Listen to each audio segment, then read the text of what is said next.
시청자 여러분 안녕하십니까. 뉴스데일리 베스트 미네커입니다. 오늘 굉장히 의미 있는 재판 판결이 하나 있었습니다.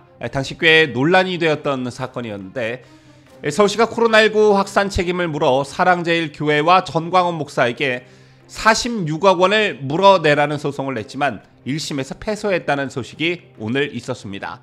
이 판결이 왜 주목을 받냐 하면 당시를 기억하시는 분들 계실 테지만 감염병과 관련한 방역에만 국한된 그런 논란이 아니라 이른바 정치방역이라는 논란까지 함께 불거졌기 때문이었습니다.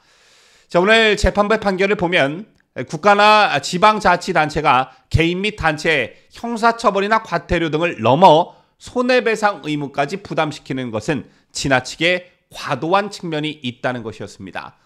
따라서 서울시가 확진자 641명, 치료비 13억과 함께 시내버스, 마을버스 이용량 감소에 따른 손실보전액 22억 원을 못 받게 됐습니다. 서울시는 2020년 9월 사랑제일교회가 광복절 집회를 강행하고 역학조사를 거부하는 등 코로나19 재확산에 책임이 있다며 손해배상 소송을 냈었는데요. 박원순 시장이 그해 7월 사망했고 당시는 서정협 행정 1부시장이 서울시장 권한대행을 하던 시기였습니다.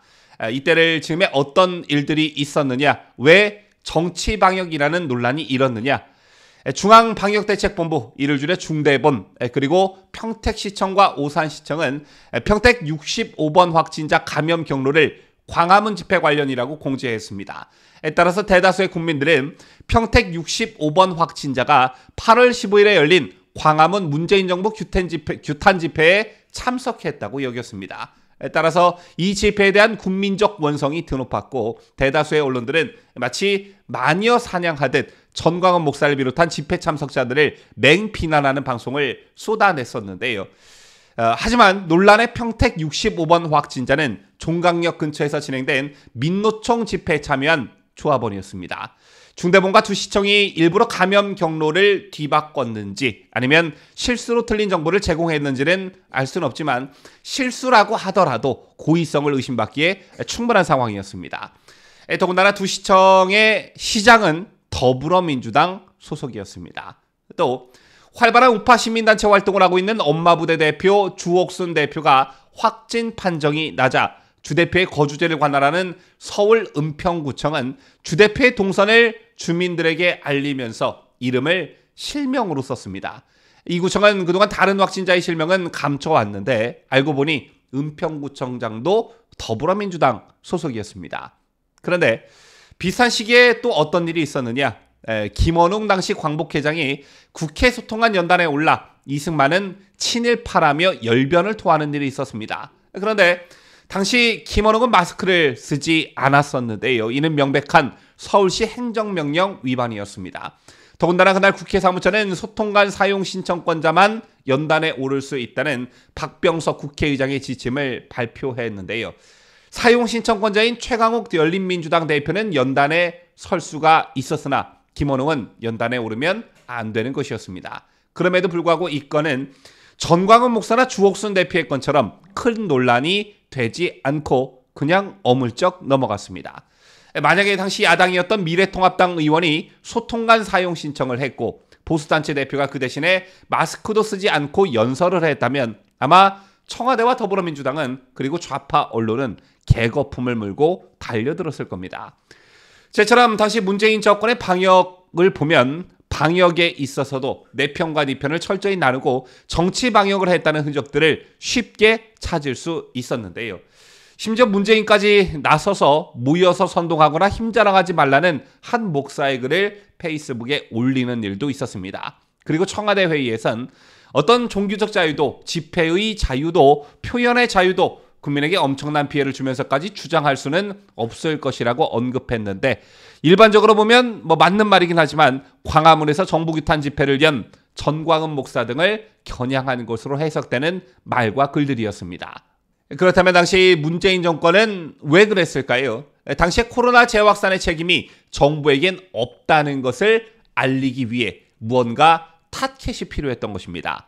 자, 아마 이 문제의 발언 기억하시는 분들 많으실 텐데요.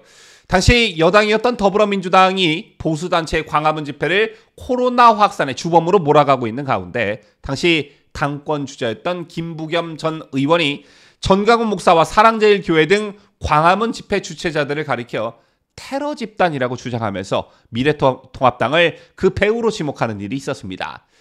김부겸은 당시 자신의 페이스북을 통해 바이러스는 사람의 생명을 위협한다. 동시에 사회활동을 차단하고 경제가 위축된다. 이 두 가지는 정확히 테러가 노리는 효과라며 전 목사 등을 겨냥해 자신과 이웃을 숙주 삼아 바이러스 확산을 조장하는 일종의 생화학 테러 집단이라고 비난하면서 배후에는 미래통합당이 있는 듯하다고 적었습니다. 당시에도 저도 이 소식을 여러분들께 전해드리면서 굉장히 분노했던 기억이 있는데요. 정말 경악스러운 폭언이었죠. 정치인이 국민에게 바이러스 숙주, 생화학 테러 집단이라고 하는 단어를 쓴 것 자체가 부적절했고 이런 엄청난 주장을 하려면 최소한 근거를 대야 했습니다. 그러나 그런 것은 전혀 없었죠. 집회 주최 측이 테러 집단이며 집회를 통해 바이러스를 확산시켜 사회를 혼란으로 몰아넣는 생화학 테러를 했다라는 말이 상식적으로 가능한 일이라고 생각하십니까? 김의겸의 폭언은 광화문 집회가 바이러스 재확산 주범이라는 당시 민주당의 주장을 사실로 전제한 것이었습니다. 그러나 의료계에 따르면 이런 주장은 사실이 아니었습니다. 코로나 재확산은 광화문 집회와 관련이 없다는 것이었는데 당시 확진자는 14일까지 두 자릿수를 유지하다가 15일부터 세 자릿수로 폭증했는데 평균 5.21에서 14일인 잠복기를 고려하면 당시를 기준으로 최근 증가한 확진자는 8월 14일부터 최소 5.21에서 14일 전인 7월 31일부터 8월 9일 사이에 감염된 사람이 확진된 거란 얘기였습니다. 이런 점에서 보면 김부겸의 주장은 코로나 확산을 정치적으로 이용하려는 정말 참으로 질 나쁜 음모론이었습니다. 그런가 하면 당시 대통령 비서실장이었던 노영민은 국회 국정감사장에서 8.15 광화문 집회 주동자들은 도둑놈이 아니라 살인자라고 고함치는 일도 있었습니다. 이것도 나가도 너무나가 미친 발언이라 할 수 있는데 당시 광화문 부근에선 민노총이 주도한 집회도 열렸지만 노영민은 그들에 대해서는 별다른 언급을 하지 않았습니다.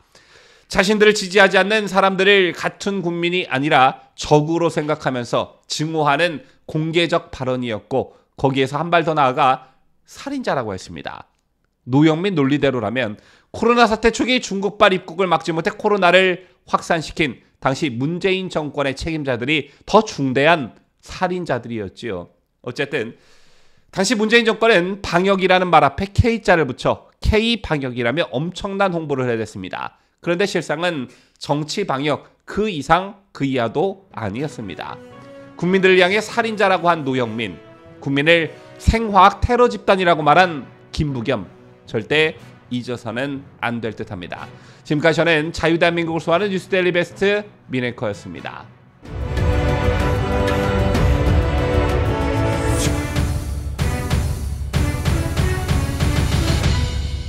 함께해요. 뉴스데일리 베스트.